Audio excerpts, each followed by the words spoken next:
Oh, awesome. Now what's happening?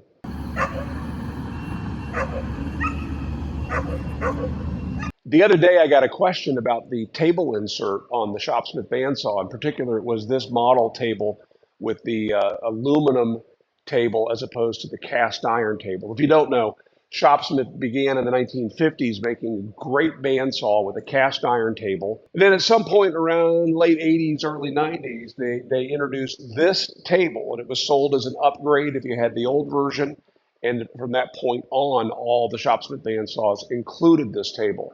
Now, there were accessories available for this table, including the fence here that can be used for straight cutting and ripping and resawing, and the a little support ledge, as well as a circle cutting jig. All right, so we're over here on the bandsaw today, answering a question from a gentleman named Warren. He said that he felt like he wanted to use longer screws here on the aluminum table bandsaw insert screws. Now, these are 4 screws that are used to level this insert.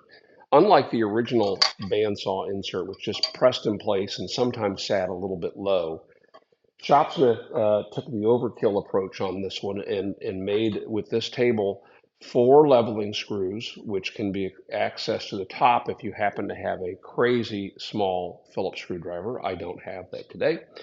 And then they also have these clips that clip it in place and hold it in case you tilt your table or maybe you turn your bandsaw upside down.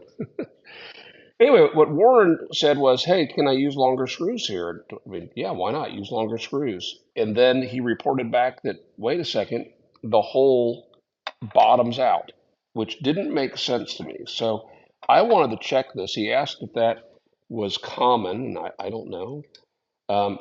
If you look at my table, and by the way, look at how small that screw is.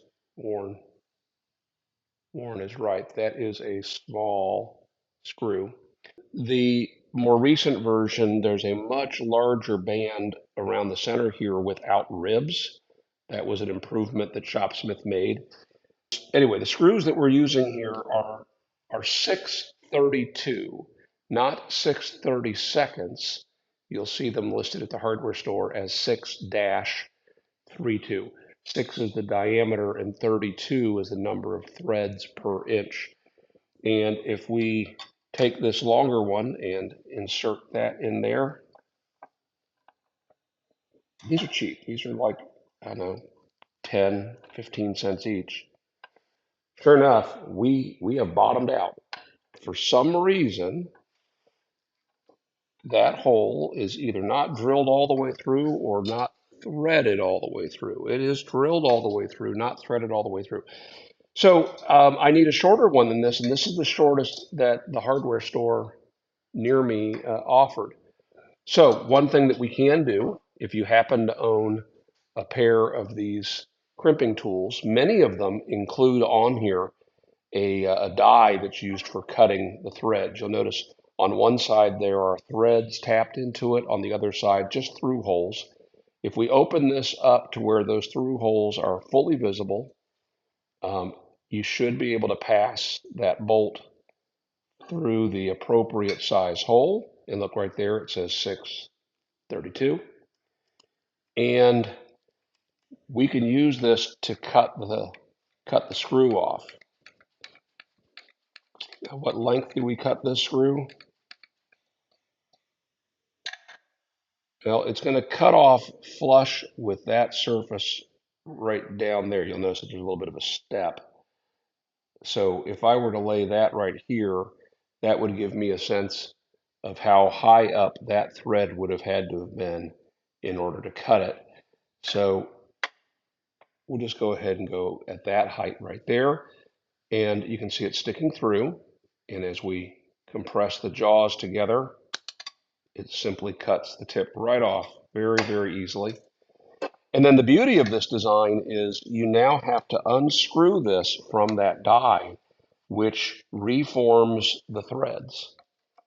All right, so otherwise you would have a thread on here that would be difficult to insert. So why would anybody ever want to do this? Well, if your screws are backed out so far in order to get your insert level that you feel like you're not engaged with many threads, then you might want to go ahead and cut off a longer screw to do this.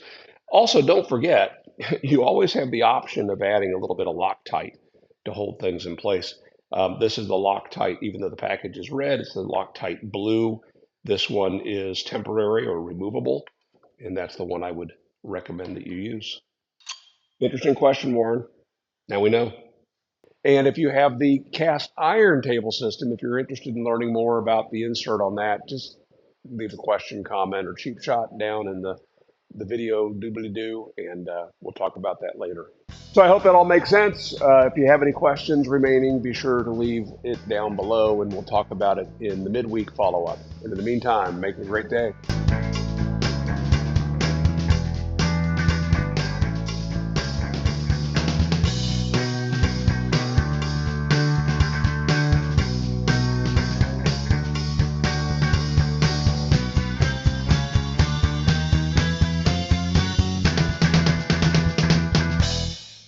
Anyway, the questions that have been flurrying here, come on. How does that moron do it? I'll find out his secret if it's the last thing I ever do. And I will, too.